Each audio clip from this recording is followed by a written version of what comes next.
Good evening. The 78th anniversary of the proclamation of the Republic will be celebrated tomorrow. Turkey's Great National Assembly had declared its new regime on the 29th of October 1923, and the great leader Atatürk was elected first president of the Republic of Turkey. 78 years have passed since. The same enthusiasm, excitement, and happiness is being felt today. Having opened new horizons for the Turkish people towards independence, freedom, and becoming a contemporary state, this big day is being celebrated for another time with the same enthusiasm and state of mind as it was celebrated in the past. Celebrations have started today by people laying wreaths onto the monuments of Atatürk.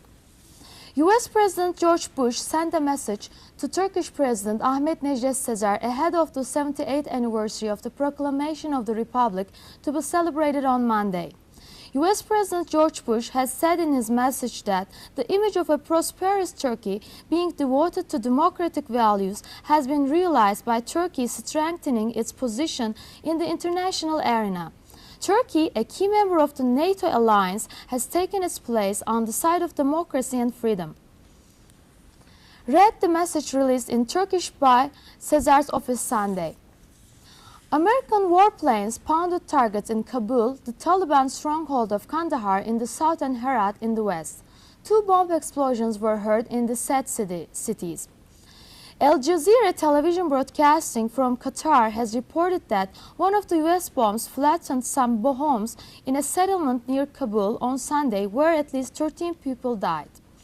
Witnesses have said that 6 of the killed people were members of the same family and that second attacks were launched in the cities of Mazar-i-Sharif, Kandahar and Herat. U.S. jets have reportedly stricken 9 civilian targets until now, among them Horum village near Jalalabad and the Red Crescent warehouses in Kabul. 160 civilians died during the attacks in Jalalabad. The Taliban have established 3 refugee camps on their side of the Palestinian border for people fleeing the U.S. airstrikes. The Afghan Islami News Agency has reported that the camps were located in the Kandahar area and that 300 families settled down in the 7,100 tents set up in Spin Boldak near Chaman. Based on the statement of a Taliban official named Mohammed Umar Umari, the agency has reported that international aid agencies continued to give aid and that the Taliban had to set up these refugee camps as a result of Pakistan closing its borders gates.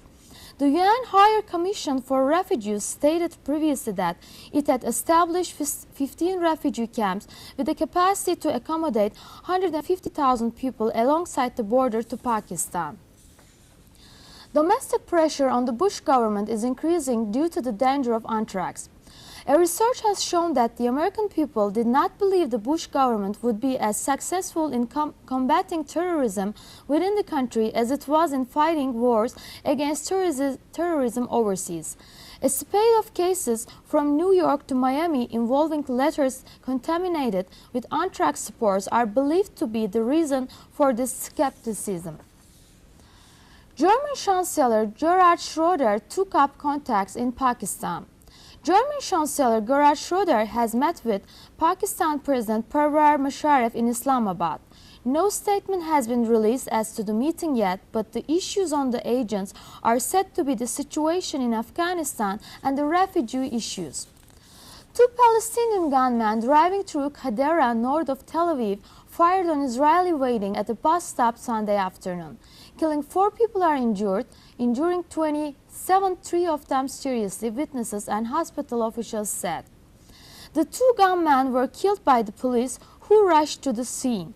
The militant Palestinian Islamic Jihad group claimed responsibility for the attack in a videotaped message. In a previous shooting on Sunday, Palestinian gunmen opened fire on people waiting at a bus stop in the West Bank city of Baqa al-Karbia, and an Israeli was killed. A group affiliated with Palestinian leader Yasser Arafat's Fatah movement has claimed the responsibility for the attack. The 78th anniversary of the proclamation of the... That was the news. Good night.